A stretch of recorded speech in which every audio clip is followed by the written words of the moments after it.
lá, gurizada. Vamos falar então sobre micologia. Essas são as nossas aulas, acho que número 7 e 8, né? Essa aula 7 vai ser síncrona e a aula 8 será uma apostila que vai ser entregue depois. E o nosso assunto hoje é fungos.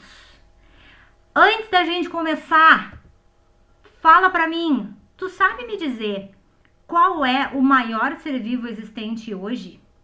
Vou te dar um pequeno spoiler. Vocês conhecem esses caras? Vocês conhecem a baleia azul? Vocês conhecem a orca? Olha o tamanho da cachalote. Qual será o maior ser vivo hoje? Vocês têm ideia? Será que é um mamífero? A baleia azul é um mamífero, né? Então, na realidade, o maior ser vivo existente hoje é um fungo. Vocês acreditam nisso? Esse fungo, ele é tão monstruoso que ele tá tomando conta de um espaço de 1.200 campos de futebol numa floresta no Oregon.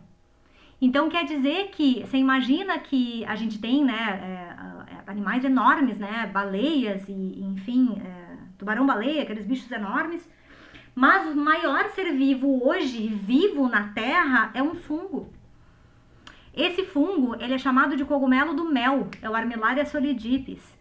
E ele foi descoberto por volta de 1990, por ali. E aí, em novembro de 2000, ele foi considerado como sendo a maior colônia de fungos do mundo. E o engraçado é que fizeram análise de DNA de vários e vários pontos daquela área. E descobriu-se que tudo trata-se do mesmo organismo. Para tu ver a habilidade que esse bicho tem de conseguir se espalhar e conseguir se adaptar muito bem a diferentes ambientes. E aí, isso aí são cerca de 1.200 campos de futebol. E outra coisa, tem algumas análises de idade, né, de genoma, que falam que esse fungo pode ter até 8.000 anos. Então, esse fungo tá aí há muito mais tempo, vixe, há muitos anos. E estima-se que esse fungo pese hoje 605 toneladas, cerca de 605 toneladas. Ele é um problema tão grande nessa região que, como ele é um organismo decompositor, ele está simplesmente consumindo aquele local da floresta. Então, você olha algumas imagens aéreas que mostram, você vê direitinho que tem determinados focos de onde o fungo tá, que ele está consumindo tudo, ele está literalmente deteriorando essa floresta. Isso pra tu ver. Você está diante do maior organismo vivo na Terra que se sabe hoje, né? Porque vai saber que daqui a pouco a gente não descobre o outro, né? Beleza. A gente falou até agora das bactérias, falou das arqueobactérias e agora vai falar do primeiro grupo de organismos que são eucariotos. Lembram que eu falei para vocês nas últimas aulas que a gente tem a organização de acordo com os domínios, que é o domínio bactéria, árquea e eucária? E nós também temos a organização em 5 reinos, que a gente tem o reino das plantas, reino animal, reino protista, o reino monera, onde estão as bactérias, e o reino dos fungos. Ele é um reino separado porque, embora os fungos compartilhem algumas características com os animais, eles também compartilham poucas características com as plantas. Então, por isso que eles, por serem um grupo de organismos mais especializado, eles ganharam o próprio reino. Então, os fungos, eles estão aqui dentro do grupo dos eucariotos, né, que são aquelas células superiores que possuem material genético preso dentro do núcleo, que possuem organelas, que possuem mitocôndrias, né, no caso dos vegetais possuem cloroplastos, enfim, são aquelas células que são mais derivadas, né, são células mais evoluídas. E aí, dentro dos eucariotos, nós temos um grupo de animais que são chamados, de indivíduos multicelulares, que é o caso dos fungos, dos animais e das plantas. Hoje, em especial, vamos ver o grupo dos fungos. E no final da disciplina, nós vamos ver os vírus, que não estão agrupados em nenhuma dessas categorias. Por quê? Porque vírus não é nem ser vivo. Vírus não tem célula, vírus não é considerado nem como ser vivo. Beleza? Beleza. Como eu falei para vocês, os fungos, eles são seres eucariotos. E o fato deles serem eucariotos faz com que eles tenham uma similaridade muito grande com as células humanas. E isso para os pesquisadores, para os clínicos, para quem trabalha com resistência, é um pipinão. Por quê? Porque esses seres eucariotos, eles têm uma similaridade muito grande conosco. Eles têm os mesmos tipos de ribossomos, eles têm núcleo, eles têm membrana plasmática bastante semelhante. Então, o arsenal antifúngico que nós temos hoje disponível, ele é muito pequeno. Por quê? Porque a gente tem uma similaridade muito grande com as células dos fungos.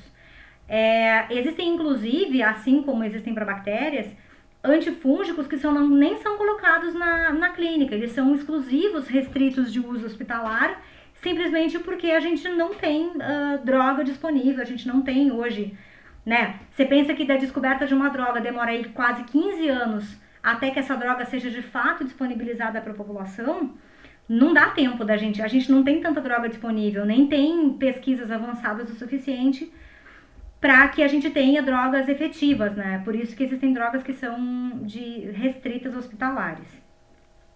Então, o que a gente vê aqui? A gente vê uma célula eucarioto, né? A gente vê uma levedura que vai apresentar vacúolo, vai apresentar mitocôndrias, vai apresentar grânulos de reserva, retículo endoplasmático liso, retículo rugoso, complexo de Golgi, o núcleo com o material genético preso, envolto, né, por carioteca. E aí que existem algumas particularidades dos fungos. Por exemplo, os fungos têm membrana plasmática, só que nós temos o esterol de membrana, é o colesterol, que é o esterol de membrana dos animais. O esterol de membrana dos fungos é o ergosterol. Esse ergosterol, que é um esterol, né,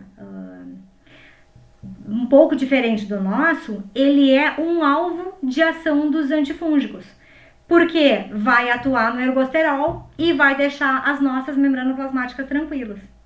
Outra coisa, os fungos, eles têm uma particularidade que é bem característica mesmo deles, que eles têm a produção de um arsenal enzimático muito grande. E o fato de produzir muita enzima faz com que eles precisem de aparatos que produzam muita proteína. Então, os fungos, eles têm um retículo endoplasmático rugoso e o complexo de Golgi, que é aquela organela que captura o que é produzido pelo retículo endoplasmático e manda para fora da célula, eles têm muito bem desenvolvidos. Justamente porque os fungos, eles têm uma atividade metabólica muito avançada. Então, eles têm essas organelas que são muito importantes para o metabolismo do fungo. E como todo eucarioto, os fungos, eles têm o material genético deles também organizado em cromossomos. E esses cromossomos, o DNA, ele fica todo enovelado, associado a proteínas chamadas histonas, que são proteínas que nós também temos, né? O nosso DNA também está organizado, as nossas fitas de DNA também estão todas muito bem enroladas nessas proteínas denominadas histonas. Então, essa é outra semelhança que nós temos com os fungos, né? Por sermos eucariotos. Mas, os fungos têm algumas particularidades. Por exemplo, as células dos fungos, assim como algumas bactérias, produzem cápsula. Alguns fungos, como por exemplo o Cryptococcus neoformans, eles são fungos que são com uma habilidade tão grande de conseguir passar pela barreira hematoencefálica que eles causam muitos casos de meningites por Cryptococcus. Já ouviu falar que a pomba, ela transmite uma doença fúngica? Sabe que não pode ficar no meio daquelas revoadas de pombos porque ela transmite doenças? Uma das doenças transmitidas pelos fungos pelas pombas é esse Cryptococcus. E o problema dele é que ele pode ser respirado, ele pode parar no pulmão e pode invadir a corrente sanguínea. E ele não é reconhecido pelo sistema imune, justamente porque ele tem essa cápsula gelatinosa na volta dele que os nossos macrófagos não conseguem capturá-lo. Eles não conseguem reconhecer que o fungo está ali e é o invasor. E aí essa cápsula permite com que ele fique escondidinho do sistema imune. E aí ele consegue passar pela barreira hematoencefálica, causando meningite. Outra característica importante específica dos fungos que eles compartilham lá com as plantas. Há muito tempo atrás, a identificação dos fungos de um modo geral, ela sempre foi muito bagunçada. Porque os fungos, eles são um grupo bem heterogêneo. Eles têm parede celular, que é parecida com a das plantas. Eles têm cápsula, que lá as bactérias têm cápsula. Eles têm quitina na parede, entende? Então, eles têm várias características que acabaram fazendo com que os fungos fossem sempre organizados. Primeiro acharam que fungo era planta, depois descobriram que não era mais, aí depois acharam que fungo era animal, depois descobriram que não era mais. Hoje, os fungos estão bem organizados dentro do grupo dos fungos. Mas eles compartilham algumas características, como, por exemplo, a presença de parede celular. As células animais não têm parede, mas os fungos têm. Por quê? Porque muitos fungos são de vida livre. Então, eles têm que ter uma capa. Os fungos que desenvolveram essa parede celular tiveram muito mais sucesso evolutivo do que fungos que não apresentavam parede. Então, essa parede ela é formada de quitina, é formada de glucanas, beta e alfa-glucanas, e de manoproteínas. Então, ela é uma parede celular bastante rígida. E alguns fungos ainda... já viram que tem fungo que é verde e tem fungo que é preto?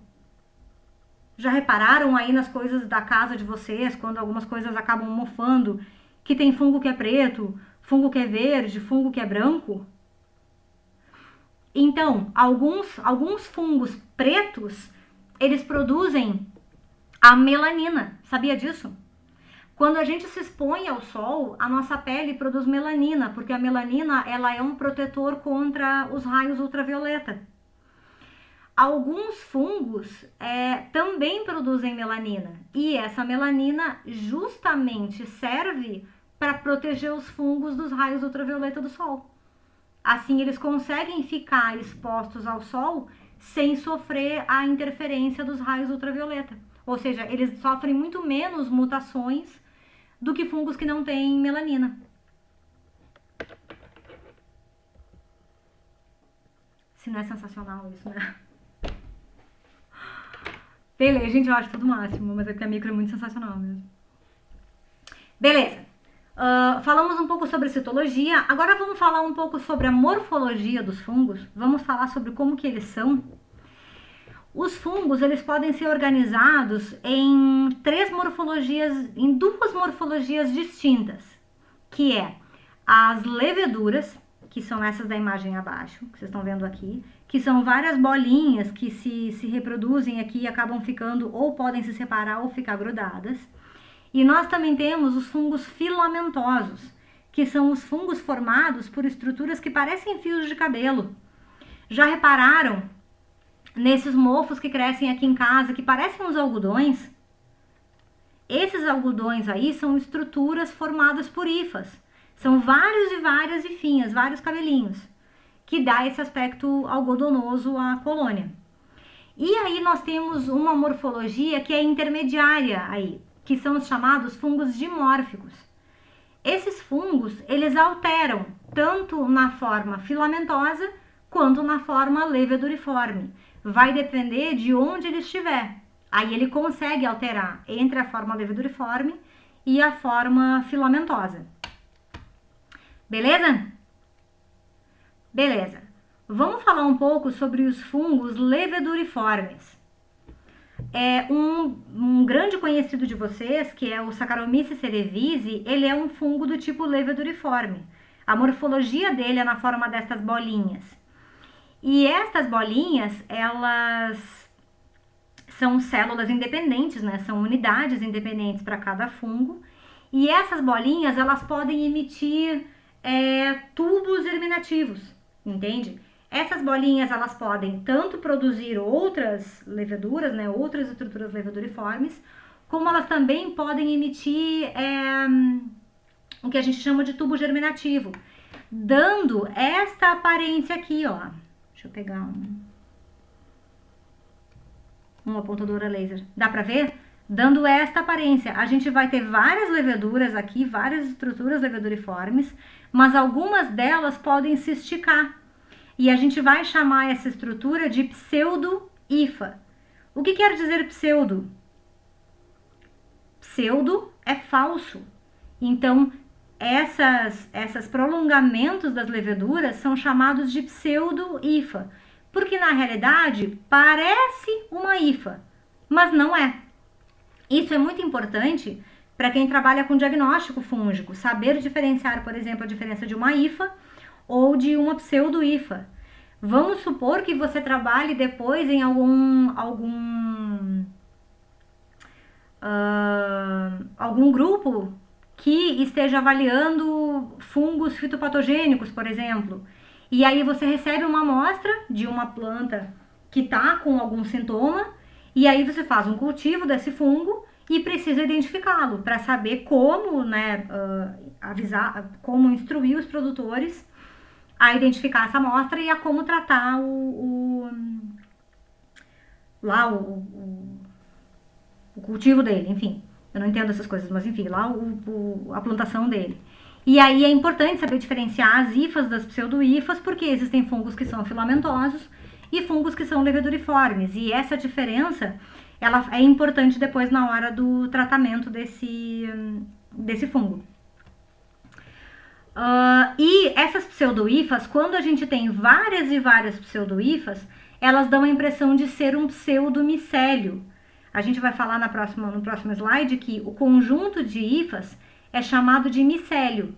Então, embora pareçam hifas, na verdade são pseudo-hifas. E aí, então, vamos falar dos fungos filamentosos.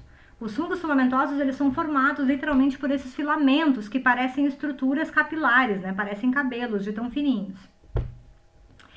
Essas hifas, elas podem ser, o conjunto de hifas, né? O conjunto da estrutura das hifas, ele é denominado micélio. E essas hifas, elas podem apresentar 1, 2 ou até muitos núcleos. Então, cada estrutura dessa individualizada, ela pode ser considerada como uma célula independente. Embora tenha pesquisadores aí que não gostem muito do nome, né, da palavra célula para cada estrutura. Mas essas estruturas, elas são chamadas de septos, que formam uma hifa. As hifas, elas podem ser organizadas nessa forma de septo, né, que a gente vai chamar de hifas septadas, e elas podem não ter organização na forma de septos, ou seja, serem hifas inteiras, né, sem divisões, ou seja, todos os núcleos, o citoplasma, todas as organelas estão todos embebidos dentro do mesmo espaço físico. E para essas hifas que não são septadas, a gente chama de hifas cenocíticas, beleza? Beleza. Uma particularidade dessas estruturas chamadas hifas, o crescimento delas é um crescimento chamado apical, ou seja, é a partir das pontas das hifas que ela vai se ramificando. Tanto é que você observa o crescimento de um fungo em algum lugar, ele começa pequenininho, depois ele vai se espalhando. Experimenta deixar uma laranja esquecida na geladeira, vai demorar muito, mas alguma laranja esquecida em algum lugar, você vai ver que aí o fungo, ele começa pequenininho, depois ele começa a se espalhar e se espalhar e se espalhar. Por quê? Porque o crescimento sempre vai ser um crescimento apical, sempre vai ser nas extremidades, e aí ele vai se espalhando. Isso porque as enzimas de crescimento, né, as enzimas de quebra, elas estão sempre localizadas nas pontas. E é isso que faz com que ele consiga, né, se espalhar com tanta eficiência. Beleza? Tá indo bem? Agora deixa eu perguntar uma coisa para vocês. Como você acha que deve ser um organismo desses aqui, que é formado todo por hifas, né, que são fatiadas? O que acontece se ele sofre um corte aqui? Vamos supor que eu esteja caminhando em algum lugar e aí eu piso em cima de um fungo e corte um pedaço dele. O que vai acontecer com esse material aqui todo?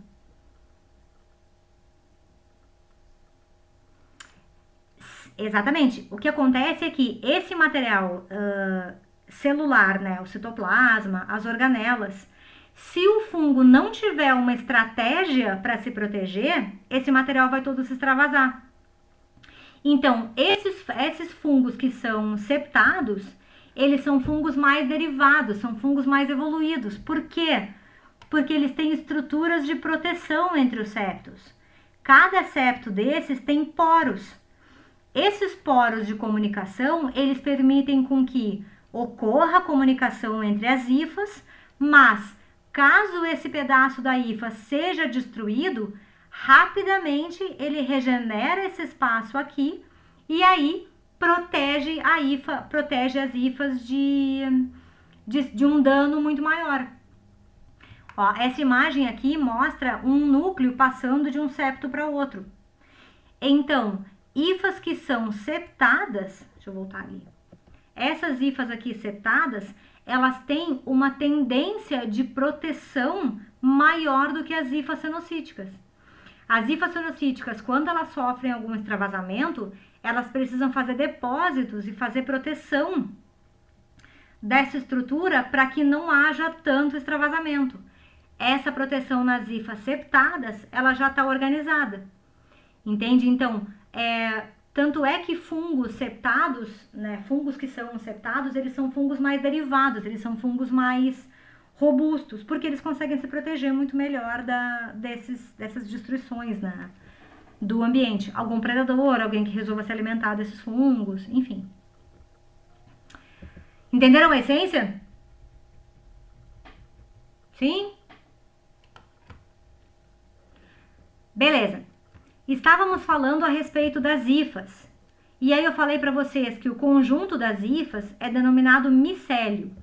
Micélio é o corpo do fungo. Observa aqui que vocês vão ter uma imagem que tem um montão de hifas, né? Que é a parte vegetativa, ou seja, é a parte da vida, é o corpo do fungo. E os fungos, para conseguir se reproduzir, eles fazem o chamado micélio reprodutivo. Então, algumas dessas hifas sofrem alguma diferenciação, sofrem processos de diferenciação para dar origem a estruturas reprodutivas, ou estruturas reprodutivas sexuadas, ou estruturas reprodutivas assexuadas, que a gente vai falar mais adiante. O fato é que o micélio do fungo, ou seja, o conjunto de hifas, ele pode ser tanto um micélio vegetativo, que é o corpo do fungo mesmo, ou ele pode ser um micélio reprodutivo. Alguns micélios reprodutivos podem ser na forma de cogumelo, alguns micélios podem ser na forma de umas bolotas, que eu vou mostrar para vocês.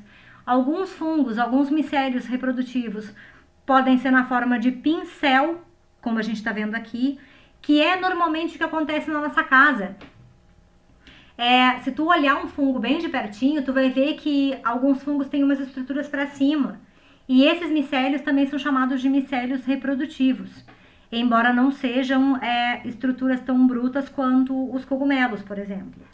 Mas também são chamados de micélios reprodutivos. E aí nós temos aquele grupo específico de fungos que a gente chama de fungos dimórficos. Os fungos dimórficos, eles desenvolveram uma capacidade de, quando eles estão em temperatura ambiente, eles estão na forma filamentosa. Mas, caso ele consiga invadir algum hospedeiro e ele chegue na temperatura de 37 graus, que é a nossa temperatura, ele consegue modificar a morfologia dele para virar uma levedura. E aí, essa habilidade que ele tem de conseguir alternar entre micélio e levedura faz com que esses fungos dimórficos tenham uma importância clínica muito grande. Os fungos dimórficos, eles são considerados os fungos patógenos mais agressivos. Por quê? O que é que confere? Por que ele viu que se ele mudar a morfologia dele para levedura a 37 graus, ele vai ter mais sucesso como patógeno? Porque quando ele está dentro do nosso corpo na forma de levedura, ele é menos reconhecido pelo sistema imune. Se ele invade na forma de micélio, o sistema imune reconhece muito rápido ele. E aí, como reconhece muito rápido, gera uma resposta inflamatória muito rápida, e aí ele tem menos chance de conseguir infectar. Se ele fica na forma de levedura, nós temos leveduras no nosso corpo, né? Nós temos na nossa microbiota várias leveduras. E então o corpo pensa, ó, isso é uma levedura. Talvez não seja tão agressivo quanto é um fungo filamentoso. E aí essa habilidade aí que ele tem de fazer a transformação da morfologia dele, confere vantagens para ele conseguir causar doença. E isso é observado também em outros dois fungos que causam doenças bem agressivas no nosso corpo. Beleza, pegaram a diferença para IFA, para levedura e para fungos dimórficos? Temos dúvidas? Beleza, vamos falar um pouco sobre metabolismo e nutrição dos fungos. Os fungos, eles são quimioheterotróficos. Lembra que a gente falou naquela aula lá de metabolismo? O que é um fungo quimioheterotrófico? Químio quer dizer que ele não é foto, ele não usa luz, ele usa reações redox como fonte de energia. E ele é heterotrófico porque ele usa fontes orgânicas de carbono, as mesmas que a gente, açúcares, lipídios, em especial a glicose, né? Lipídios, proteínas, enfim, ele usa fontes orgânicas de carbono. Os outros são os litotróficos, lembram? Que usam carbono, que usam outros compostos que são de fonte não orgânica, como por exemplo o gás carbônico. Beleza, então vocês já sabem que os fungos são muito semelhantes aos animais porque eles também são quimioheterotróficos. Fungo não faz fotossíntese de jeito nenhum, nem que se vista de verde. Fungo, ele usa reações redox e ele usa fontes orgânicas de carbono. A maioria esmagadora precisa de oxigênio como aceptor final de elétrons. Lembra que eu mostrei essa imagem para vocês? Quebra da glicose, forma ácido pirúvico, e aí tem aquele monte de reações da cadeia do ciclo de Krebs, e aí ele usa o oxigênio como aceptor final de elétrons. Isso é normalmente a maioria dos fungos. Mas tem alguns fungos que tem aí um desvio quando a gente não tem, por exemplo, presença de oxigênio, ou ele precisa de energia rápida. Quando ele precisa de energia rápida, ele desvia a via metabólica dele, que o ácido pirúvico, ele vai se transformar em etanol ou ácido lático, no processo que vocês já conhecem como sendo a fermentação. Beleza? A habilidade que o fungo tem de fermentar é o que confere a maior importância econômica dele, porque essa fermentação ela é utilizada com diversas aplicações industriais. Beleza? E lembra que eu falei para vocês que os fungos eles têm uma habilidade muito grande de produzir enzimas? Cara, os fungos eles conseguem produzir uma gama tão vasta de enzimas que faz com que os fungos consigam habitar praticamente todos os ambientes na Terra. Os fungos, eles produzem lipases, que quebram lipídios, eles produzem proteases, que quebram proteínas, produzem amilases, que quebram amido, eles produzem uma gama tão grande de enzimas que os fungos são capazes de crescer desde a borracha até o concreto da tua casa. É impressionante. Tendo matéria orgânica ali, o fungo vai conseguir crescer. Por quê?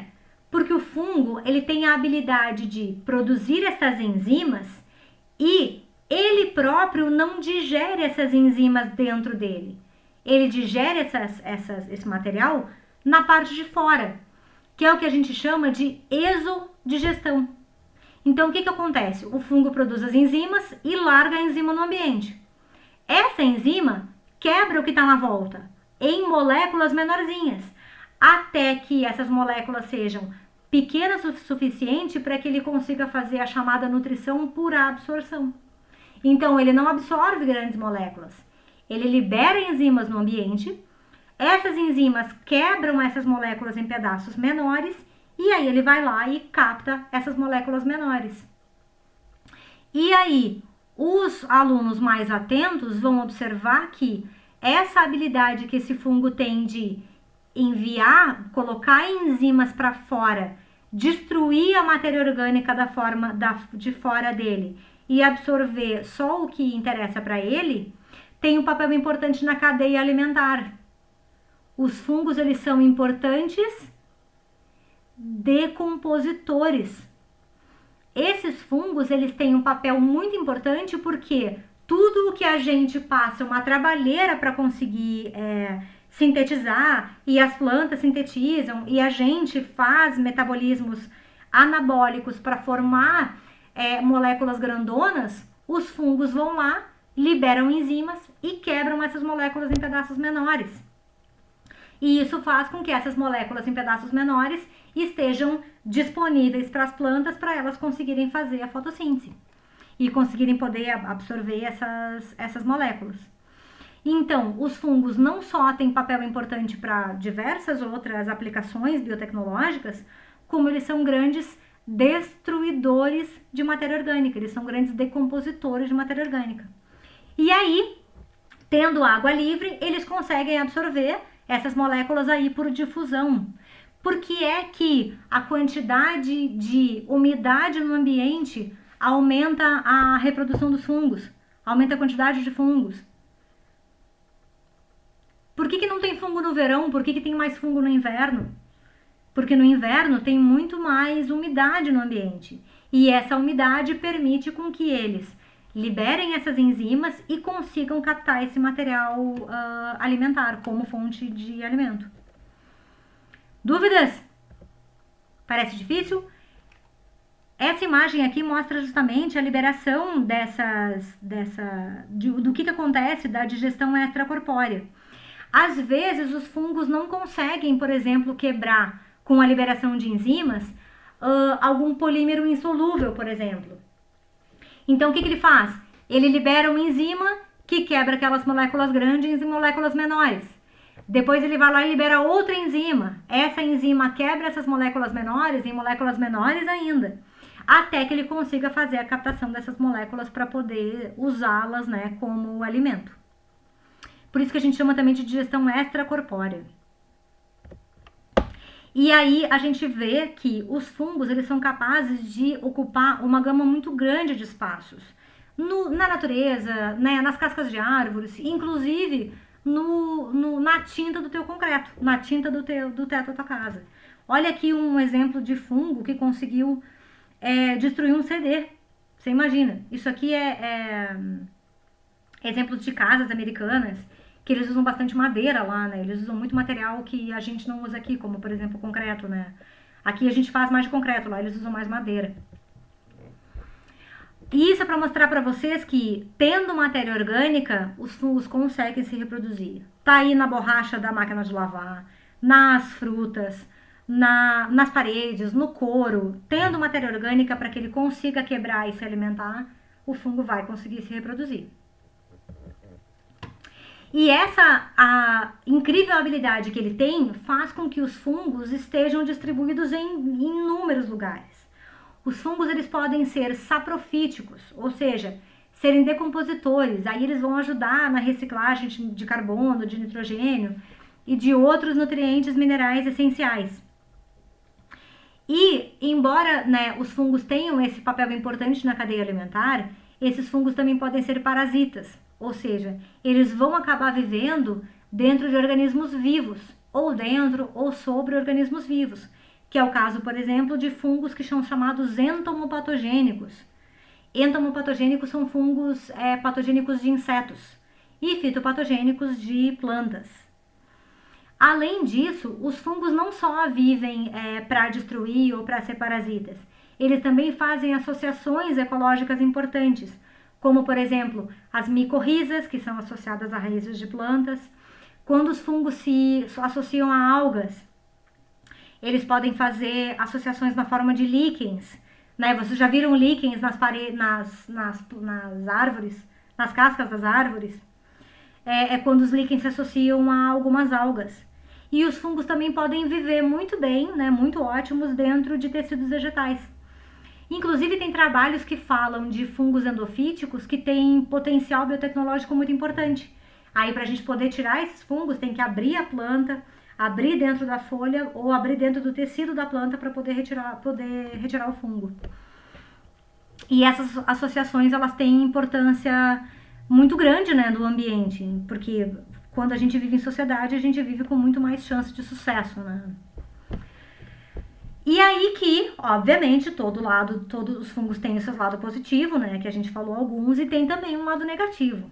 O lado positivo são aquelas associações que nós falamos, né, fungos líquens, micorrizas e fungos endofíticos. E os fungos também têm importância como decompositores e na indústria, como biotransformadores para fazer queijos, fazer vinhos, enfim, produção de antibióticos e tudo mais. É claro que os fungos têm lado bom, mas os fungos também têm lado ruim, que também nós vamos falar. Fungos causam doenças, fungos causam alergias, fungos produzem toxinas, né? Fungos são deteriorantes importantes, às vezes a gente compra material, compra comida e aí logo depois os fungos estão acabando destruindo esse material, porque eles são realmente deteriorantes, né? Os fungos, eles são importantes agentes fermentadores. Quem hoje de noite, quando estiver fazendo janta, vai tomar uma cerveja? Se não vai, deveria, porque merecemos. Ou quem hoje de manhã comeu um pão?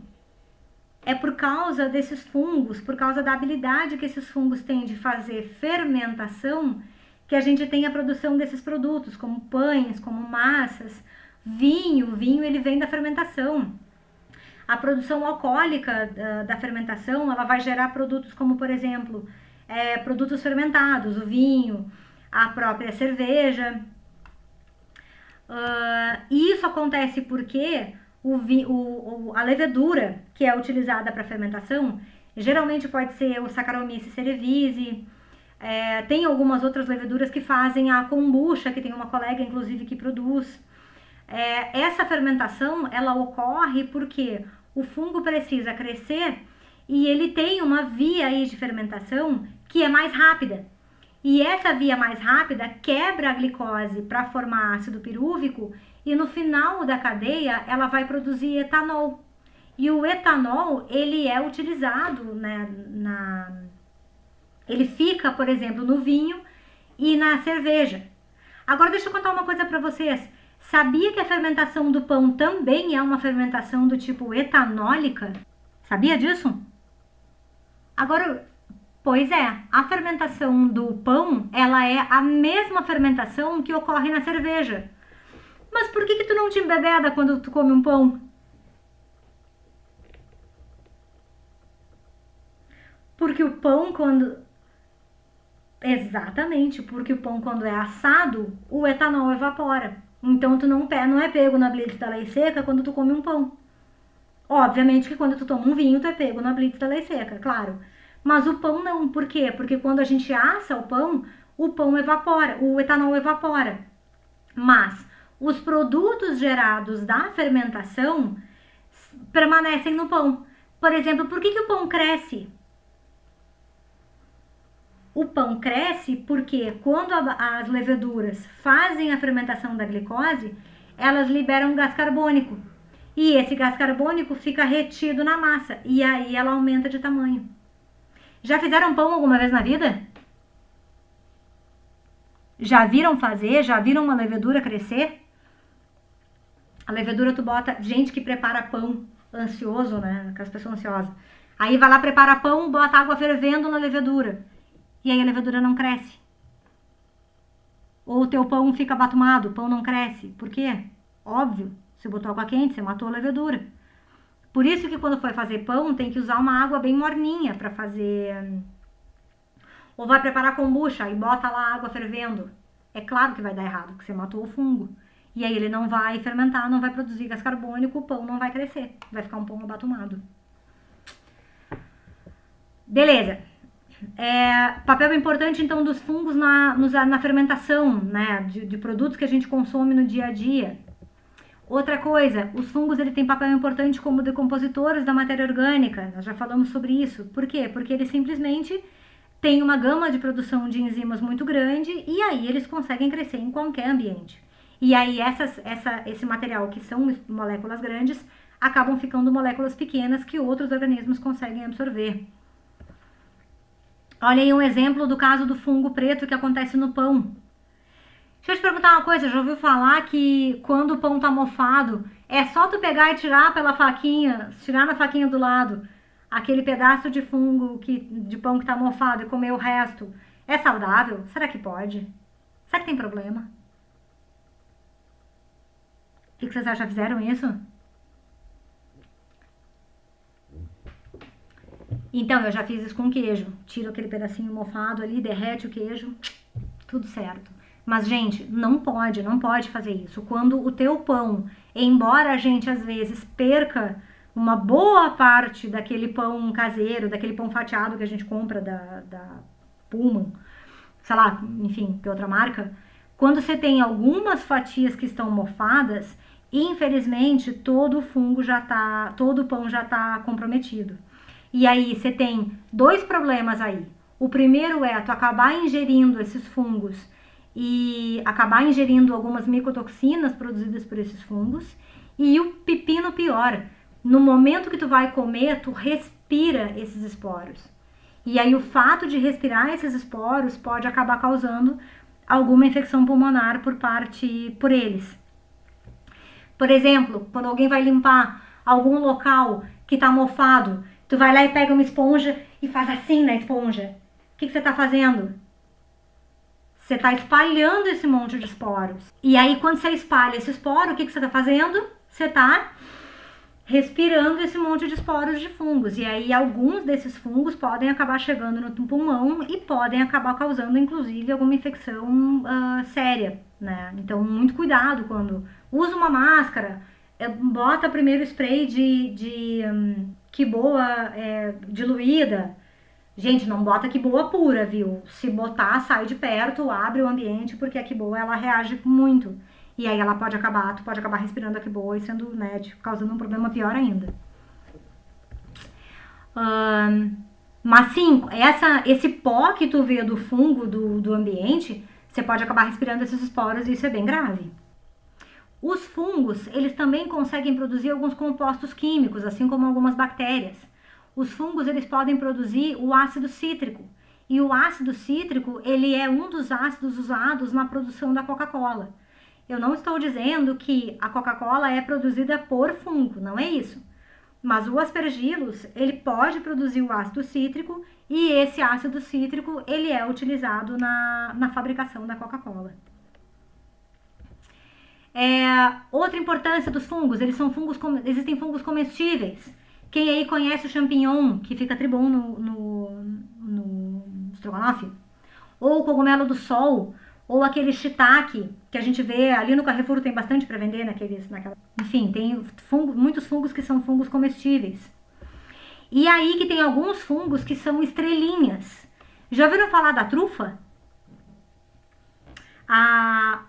Alimentos que são, azeites trufados, não sei o que, pratos trufados.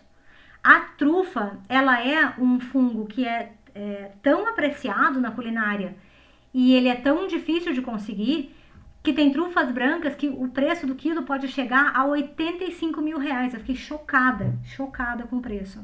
Ele pode chegar a 85 mil reais. Mas porque as trufas elas são fungos tão difíceis de conseguir encontrar na natureza. E outra coisa, eles não são cultiváveis. Dificilmente se consegue produzir trufas em condições de cativeiro. As trufas, elas dão no ambiente. Por isso que existem cães farejadores especializados em procurar essas trufas. Lá, por exemplo, tem uma região na Itália até, que é uma região que acontece, né, muito de trufa. E eles treinam cães para poder farejar essas trufas, dada o valor econômico delas tão grande, né? Olha aí, eu procurei na internet. Um potinho miserável desse de trufa negra custa R$1.500, cara. É outro mundo, assim, né? Outros queijos comestíveis, que também custam caro, mas pelo menos não custam essa fortuna, né? Lá no Carrefour eles têm um pedaço ali que eu fico sempre super invejando, aquele monte de queijo, deve ser muito maravilhoso. E esses queijos são produzidos por fungos, como por exemplo o queijo Roquefort, que é produzido pelo Penicillium roquefort. Aquele queijo verde fedido, o gorgonzola, que é ótimo, é produzido por um fungo chamado um Penicillium também. O queijo camembert, chamado de queijo brie, também é produzido por um fungo. E esses fungos, eles têm produção, têm importância médica também. Alguém aí já tomou Floratil? Tu sabia que Floratil é só fungo? Você vai tomar doses do Saccharomyces, que é o mesmo fungo da mesmo gênero do fungo do pão, que ele regula a microbiota. Então, quando crianças, principalmente crianças, né, recém-nascidos ou crianças pequenas têm casos de diarreia, as mães, né, os médicos indicam dar Floratil, que é uma levedura. E aí ela regula a microbiota da criança, e aí a criança tem menos casos reduz os casos de diarreia. E aí que não só como medicamento, mas os fungos, por exemplo, produzem alguns metabólitos importantes. Quem aí já fez alguma cirurgia e precisou tomar morfina? A morfina é um metabólito produzido por um fungo e ele tem atividade contra a dor, que é bastante potente. Outro interesse muito importante dos fungos. Corre aí a história de que o Alexander Fleming, em 1904, por aí, em 1905, saiu de férias e esqueceu uma placa de Staphylococcus aureus na bancada. Quando ele voltou de férias, ele viu que aonde o fungo tinha contaminado, a bactéria não cresceu. Casualmente, um fungo do ambiente, né, nesse caso Penicillium notatum, contaminou a placa dele. E aonde o fungo cresceu, chamou a atenção dele de que as bactérias não cresceram. E aí o cara teve um insight da curiosidade de entender, por quê? O que aconteceu aí? O que esse fungo tem aí de tão especial? Alguns anos depois, o Alexander Fleming, ele ganhou o prêmio Nobel, justamente pela descoberta da penicilina. E foi em virtude da penicilina que muitos dos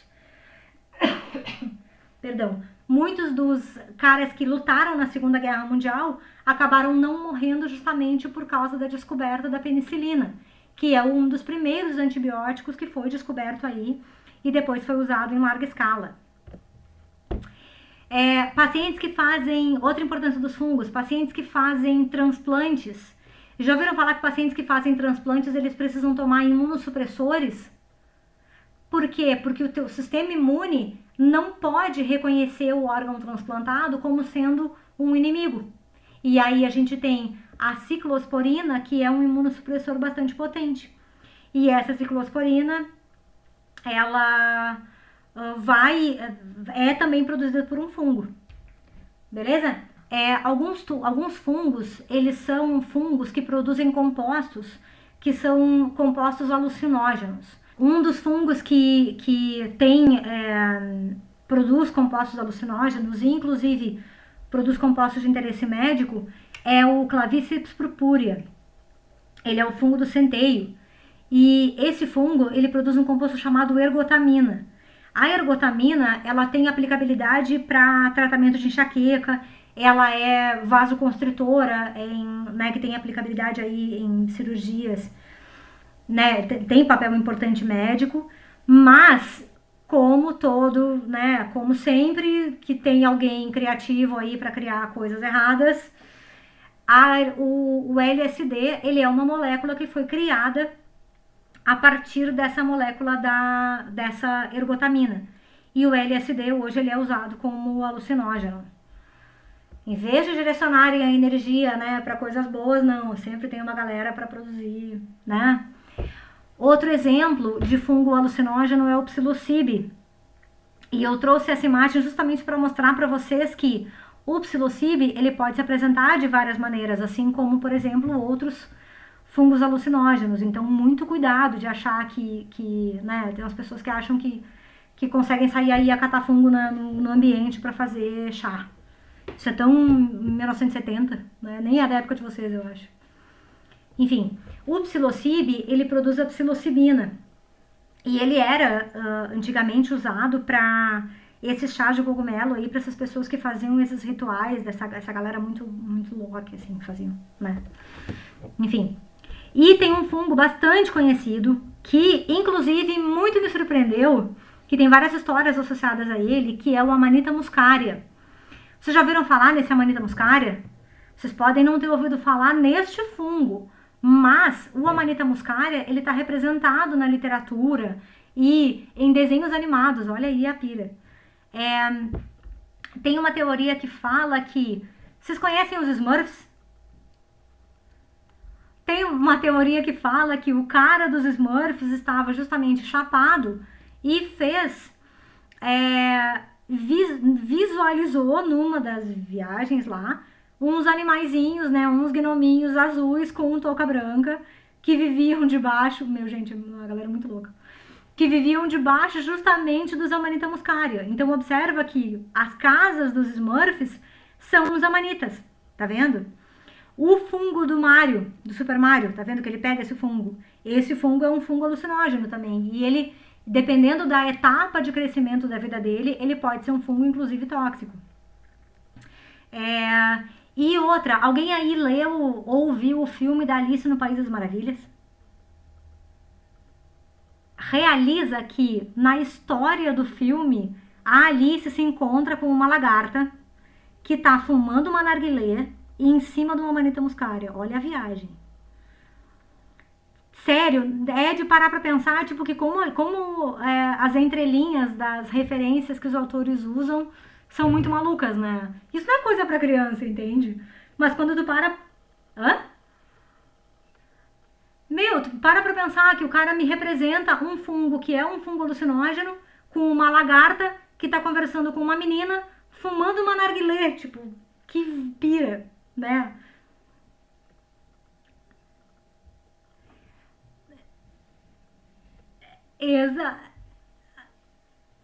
Então, eu não sabia que isso também se aplicava para essa história da Alice no País das Maravilhas, mas eu sabia dessa história dos Smurfs, que o criador desse desenho aí visualizou, tipo, que...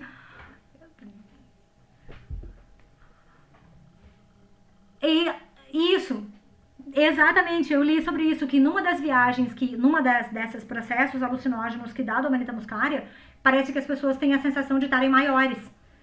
E aí... Olha aí, faz todo sentido, por isso que o Mario fica grande, olha que loucura. Que pira, né, gente? Mas enfim, não façam isso em casa, isso é sério, várias cagadas. Não façam isso porque a linha pra dar errado, ela é muito, muito tênue.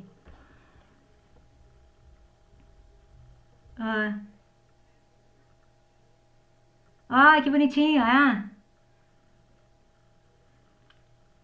Exatamente.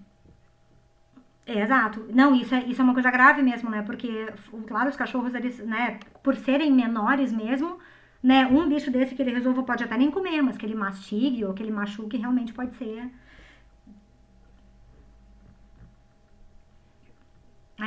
E outra coisa, já observou que cresce muito fungo perto de eucalipto, perto de pinheiro? Tem bastante, geralmente cresce muito fungo próximo desses ambientes, é porque essas árvores, elas tendem a deixar o solo um pouco mais ácido. E o fungo prefere ambientes ácidos, por isso que a gente encontra bastante.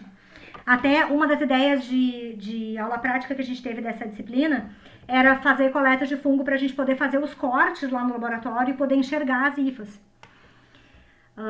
Mas enfim, né, teríamos outras oportunidades aí de repente com bolsistas, enfim. Falamos bastante já dessas viagens aí dos fungos alucinógenos.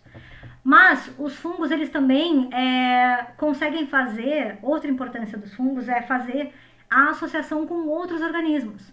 Já viram aqueles líquens que ficam na parede das árvores? Esses líquens, eles são associações de alguns fungos com algumas algas.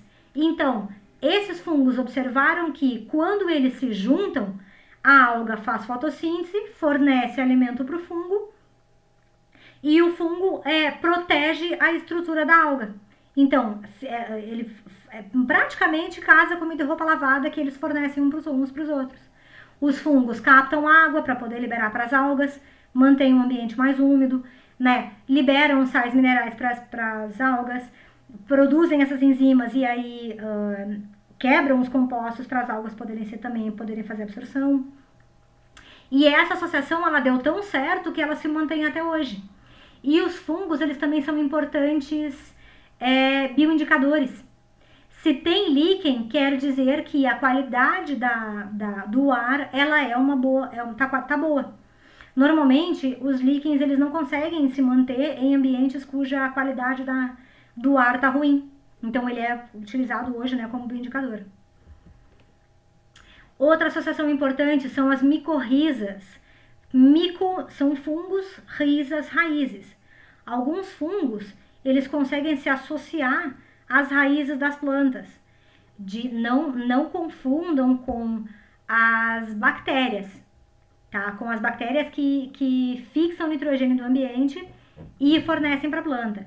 As micorrizas, elas fazem essas associações simbióticas e essa associação simbiótica, o fungo libera aquele monte de enzimas, quebra a matéria orgânica da volta e aí as plantas conseguem absorver alguns compostos, como por exemplo o potássio em especial, além de outros compostos, né? Então essa micorriza, ela é uma vantagem tanto para a planta quanto para o fungo. Tem até autores que falam que quase mais de 90% das plantas têm fungos micorrízicos associados na volta delas, né? E outra coisa, esses fungos, eles produzem agentes contra as bactérias. E aí esses fungos, eles protegem as plantas de doenças bacterianas. Tipo assim, todo mundo ganha, né? Um monte de vantagens. Por quê? Exatamente porque existem muitas doenças causadas por bactérias que os fungos impedem o crescimento. Mas, obviamente, também tem fungos que causam doenças em plantas. A gente tem muitos casos de fungos fitopatogênicos. Não me refiro a fungos que destroem os frutos por deterioração.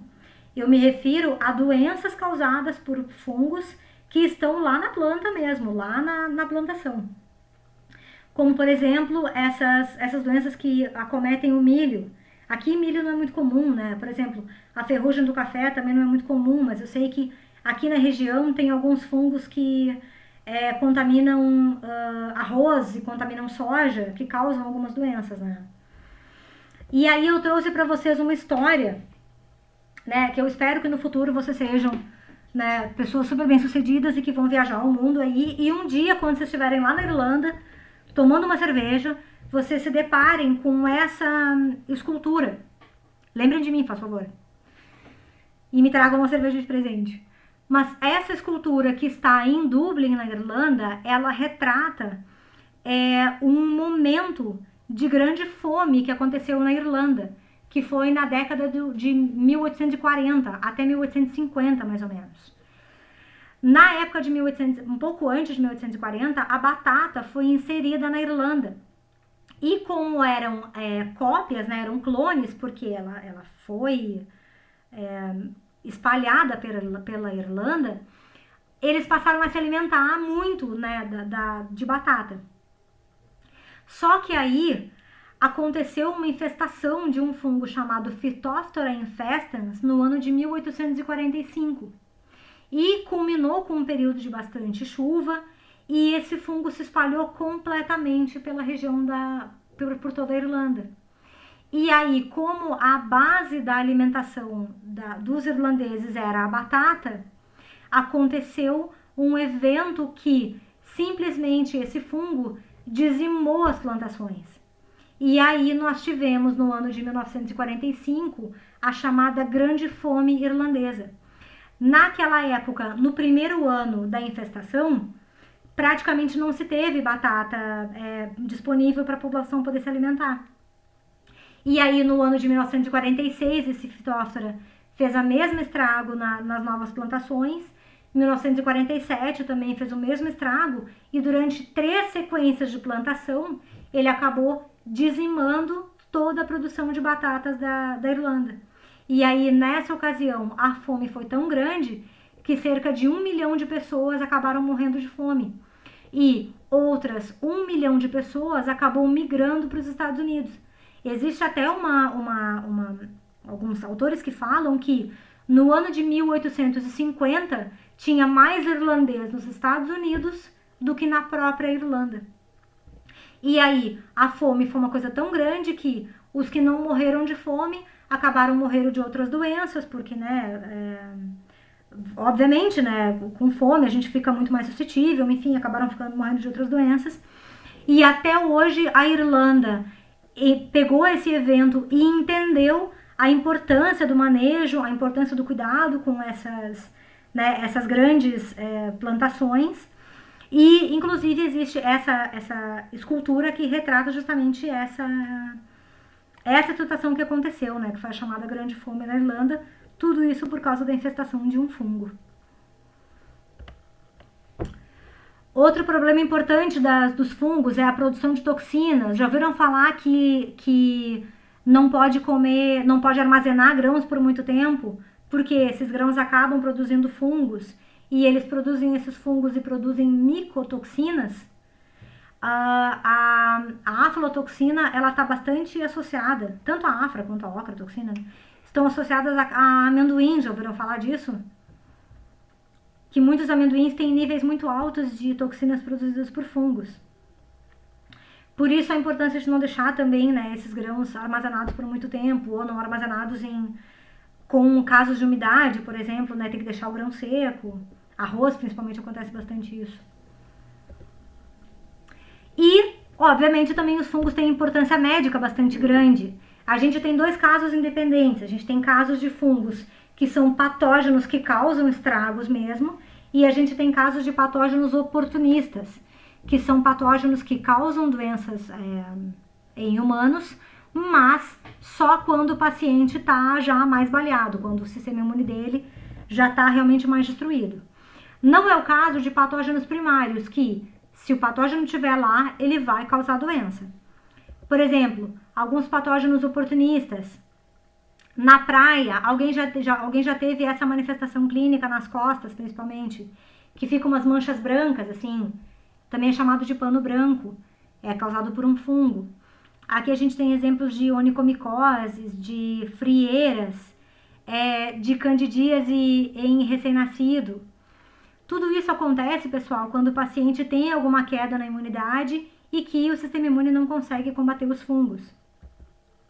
Outros exemplos, por exemplo, de doenças causadas por fungos, é a cromoblastomicose. Claro que eu peguei exemplos bem punk, né, para mostrar para vocês. Uma doença zoonótica é a esporotricose. Ela acontece muito em gatos e pode, inclusive, ser transmitida para os humanos, porque os gatos arranham. Já ouviram falar de esporotricose? E aí que nós temos também casos de doenças realmente graves causadas por fungos, como a histoplasmose, a coccidioidomicose e a paracoccidioidomicose, que são doenças hoje, né, não é uma ocorrência muito grande, né, em humanos, mas normalmente quando os humanos se infectam, eles acabam causando doenças. Eu trouxe para vocês dois exemplos de doenças que a gente ouve falar muito pouco, né? De casos de doenças fúngicas, mas elas existem. Em 2018, a gente teve alguns casos lá no Ceará de pacientes que fazem a caçada de tatu. Aqui não é muito comum, mas, por exemplo, gente que mora para fora já deve ter visto que eles fazem a caça do tatu, aquelas revoadas de areia, que vai caçar os tatus dentro das tocas e aí levanta aquele monte de areia e eles acabam respirando, né, amostras desses fungos, e aí esses fungos vão parar no pulmão e acabam causando certas doenças. E aí eu trouxe para vocês um caso recente que está acontecendo agora na literatura, que estão falando na TV. Já ouviram falar do fungo negro? Semana passada teve uma notícia na TV de que no Brasil a gente teve os primeiros casos de fungo negro em pacientes que tiveram Covid. Exatamente, sabe por quê? Porque pacientes que tiveram Covid tomam muitos corticoides. E os corticoides, eles são imunossupressores. E aí ele acaba baixando, porque claro, né, os sintomas do Covid, eles estão associados à resposta imune muito grande que a gente tem naquele primeiro período da doença, né, na primeira manifestação da doença. E aí os médicos dão imunossupressores para os pacientes não sofrerem tanto com os sintomas de Covid, mas o imunossupressor baixa a resposta imunológica. Quando baixa a resposta imunológica, o fungo encontra a casa comida e roupa lavada. E aí, esse fungo, que é o do gênero Mucor, que é um fungo preto, veja aí, produtor de melanina, acaba sendo respirado pelo paciente e ele se instala nas vias aéreas superiores, que é o caso do que causa, né, o que a gente chama de fungo negro. E ele é negro porque ele tem melanina. Então, ele é um fungo do ambiente. Normalmente, num paciente que está bem de vida, ele não vai fazer nada. Mas em casos de pacientes que já estão mal pelos casos de Covid, ele realmente fica muito mais suscetível, né? Vamos ter ainda muitos casos de fungo negro em pacientes que estão recebendo tratamento de Covid ainda, né, relatados aí na TV. Na Índia teve um monte de casos, né? E aí agora a gente teve identificação desses fungos aqui no Brasil. Tivemos os primeiros casos, né? Beleza, vamos terminar essa aula. Vamos falar, pessoal, rapidão sobre a classificação dos fungos. Tem fungo de vários jeitos. E até uns anos atrás eles tinham milhões de classificações. Até que os micologistas finalmente se entenderam e organizaram os fungos em 4 grandes grupos. Eu estou mostrando para vocês aqui o que a gente chama de... um cladograma, né? Um cladograma que organiza mais ou menos os fungos de acordo com as características deles. Então, dentro de todos os fungos, a gente vai ter que todos eles têm parede celular com quitina, todos eles fazem nutrição por absorção, todos têm formação de hifas, embora alguns sejam pseudo-hifas, e todos se reproduzem por esporos, embora alguns se reproduzam por conídeos, né, que também é uma espécie de esporo. Só que a gente tem um grupo de esporos que são esporos flagelados, que são os quitridiomicetos. Depois eu vou entregar para vocês uma apostila que vai organizar direitinho essas 4 classes. Aí, alguns fungos perderam o flagelo, ou seja, passaram a apresentar esporos sem flagelos. E aí, nós temos o grupo dos zigomicetos, que produzem os esporos que ficam presos dentro dessas estruturinhas. Todos os fungos que estão presos nessas estruturinhas, eles são os zigomicetos.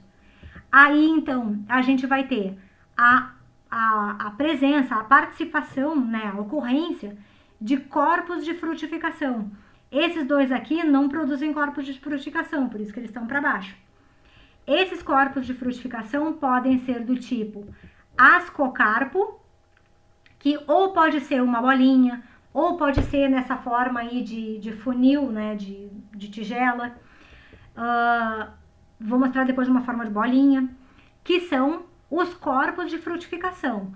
Alguns aparecem como ascocarpos, alguns aparecem como basidiocarpos, que são os cogumelos.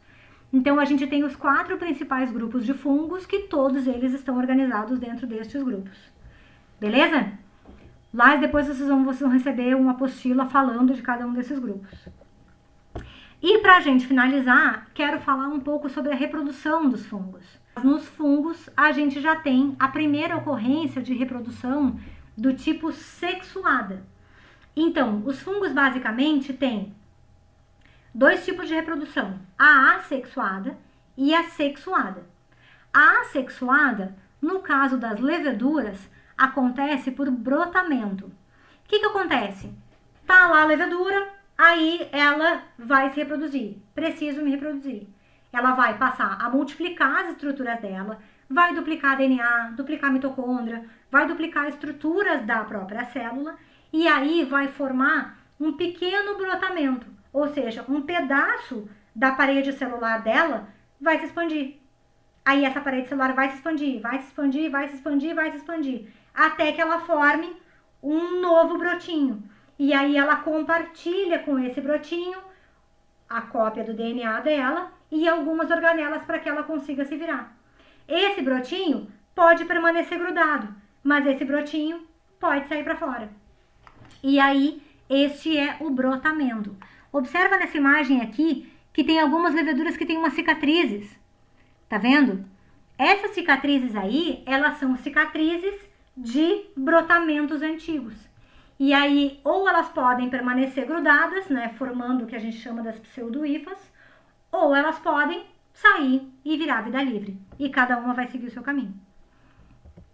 Que poético isso. Aí, isso é a reprodução dos fungos do tipo leveduriformes. Só que nós também temos reprodução do tipo assexuada para os fungos filamentosos. A reprodução assexuada pode ser de dois jeitos. Ou as hifas se fragmentam, ou as hifas se diferenciam, produzindo esporos assexuados. Mas a gente também tem lá a reprodução do tipo sexuada, que, obviamente, por ser sexuada, tem que ter união de gametas. Vamos falar sobre isso? Como que acontece a fragmentação das hifas? A fragmentação das hifas é simples. Quando algum fungo, por acaso, sofre alguma quebra, alguma lesão, esse pedaço da hifa sai para fora. Pode acontecer desse pedaço da hifa que sai para fora, ou que toma outro rumo, virar um novo fungo. Por quê? Porque ela consegue proteger a parte onde foi danificada, porque lembra que muitas delas têm septos, né? Algumas hifas essas hifas têm septos, e elas tatuam o septo e se protegem. E a partir dali, ela consegue, né, com as enzimas de reprodução, com as enzimas que quebram a parede e vão permitir com que ela se espalhe, ela segue se reproduzindo através de fragmentação. Ou tem algumas hifas que são mais especializadas, que são algumas hifas mais finas, que aquela hifa inteira, ela mesma se fragmenta em pedaços. E aí esses pedaços depois são liberados no ambiente. Cada pedaço dessa hifa, chamado bonitinho de artroconídeo, vai virar um novo fungo. E isso é a fragmentação das hifas. Então aqui não tem envolvimento de esporo ainda. É somente o micélio vegetativo que se pica e consegue se espalhar. Mas esse micélio vegetativo, ele consegue se diferenciar. E às vezes esse micélio vegetativo pode produzir o que a gente chama de micélio reprodutivo. É mais ou menos como se algumas hifas tivessem a habilidade de se diferenciar e expressar, né, outros compostos, e a partir de agora produzir esporos. Os esporos nada mais são do que pequenos fragmentos do fungo que, no momento que eles caírem no ambiente, eles vão emitir um tubo germinativo e vão formar novas hifas. Então, é mais fácil para o fungo, é mais inteligente para ele produzir esporos, porque os esporos fazem assim, ó. E aí, a hifa não consegue ir tão longe, mas o esporo consegue. E o esporo, por não ser um processo sexuado, por ser um processo assexuado, ele tem exatamente a mesma carga genética que vão ter as hifas. Por isso também ele é chamado de esporo assexuado. Olhem um exemplo, por exemplo, de como o tamanho dos esporos que são produzidos dentro dessas hifas, dos esporângios, dessas hifas diferenciadas. Tá vendo? Isso é o tipo de reprodução também assexuada. Mas os fungos podem fazer reprodução do tipo sexuada. O que é, na sua essência, reprodução sexuada? É a união de dois indivíduos distintos. Então, esses esporos, essas hifas aqui e esses esporos assexuados, eles só têm uma cópia do material genético. Então, eles são indivíduos que a gente chama de indivíduos N, ou seja, só tem uma cópia. Quando a gente pega um indivíduo que tem N com um indivíduo que tem N e junta os dois, dá um indivíduo chamado 2N. Isso é a reprodução sexuada, é a união de um N desse cara aqui, da carga genética desse cara, com a carga genética desse cara. Então, eles fazem a união das hifas, né? Geralmente uma hifa positiva e uma hifa negativa, que tem que ter também compatibilidade, né? Não pode pegar fungos de uma espécie unir com outra espécie, claro que não, né? Tem que ser fungos compatíveis. E aí eles unem essas duas hifas e juntam o material genético. Então, primeiro eles fazem o que a gente chama de plasmogamia, que é a união dos citoplasmas. Olha, ele tem uma foto bonitinha mostrando aí a união dos citoplasmas. Depois que deu tudo certo, eles vão fazer a união dos gametas. E aí a gente vai ter um indivíduo 2N. Mas como que forma um esporo, que é N, a partir de um indivíduo 2N? Tem que rolar um processo chamado meiose. Então, união dos gametas, união do citoplasma, união dos gametas, meiose, formação de esporos N, que são iguais a esses esporos aqui, mas a carga genética deles, ela é com uma variabilidade maior. Por quê? Porque uniu duas hifas diferentes. Isso são os chamados esporos sexuados. Então, para finalizar, de um modo geral, o ciclo reprodutor do fungo é ou pode ser de forma assexuada, tem o micélio, forma o germina, né? O micélio germina, forma os esporos que são assexuados, o micélio, ele se diferencia, forma uma estrutura formadora de esporos, forma o esporo é espalhado, germina, gera um novo micélio, gera um novo fungo. Isso é caso de reprodução assexuada. Quando a gente fala de reprodução sexuada, no meio do caminho aí tem uma junção de gametas, que a gente chama de estágio dicariótico. Ocorre a junção desses gametas, eles se fundem formando um indivíduo diploide, que é um indivíduo 2N. Esse indivíduo diploide vai sofrer meiose, porque vocês lembram que a mitose forma um N vira dois indivíduos N. Um indivíduo 2N vira dois indivíduos 2N. Lembram disso? Mais ou menos? Tem alguém aí ainda não comigo? E aí, pessoal, a meiose é a formação de gametas, ou seja, um indivíduo 2N vai virar 4 indivíduos N, que é igual a esse esporo aqui, que é o esporo N. Mas com a vantagem de que esse aqui tem a mesma carga genética da mãe, né, do original. Esse aqui não. Esse aqui já tem a carga genética de 2 indivíduos diferentes. E aí, a variabilidade genética é uma vantagem adaptativa muito grande, porque tu passa a ter arsenal genético para enfrentar situações muito mais variadas. E aí, você tem muito mais sucesso na sobrevivência no ambiente. E aí, essa meiose vai formar esporos do tipo N, que também vão ser espalhados no ambiente, dando origem a um novo fungo. Isso aqui é uma representatividade geral.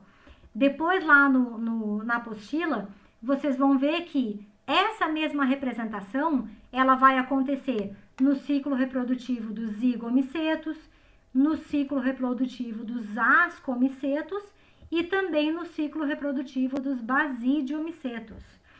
Parece uma coisa muito horrorosa, pessoal, mas não é. Ó, por exemplo, aqui tá mostrando, nessa imagem aqui tá mostrando que ocorreu a união de dois gametas, dois materiais genéticos N, virou um só. E aí sofreu meiose e virou 4 gametas N. Esses gametas aqui são os esporos que vão ser dispersados pelo fungo. Beleza? Depois olhem com um pouco de atenção e tentem identificar. Todos eles vocês vão ver. Tem a fase de reprodução assexual, fase de reprodução assexual. E aqui, cadê a fase de reprodução assexual? Esse aqui não está representado. Olha isso. Esse aqui não está representado. E tem a fase de reprodução sexual, que é aquele união de 2 gametas, né? O negativo e o positivo. Aí esses gametas vão se unir e vão formar outros esporos, que são esporos que agora a gente vai chamar de esporos sexuados. E esses esporos, então, vão ser espalhados aí pelo ambiente. Na apostila que vocês vão ver agora vai ter organização sobre os critridiomicetos, zigomicetos, ascomicetos e basidiomicetos.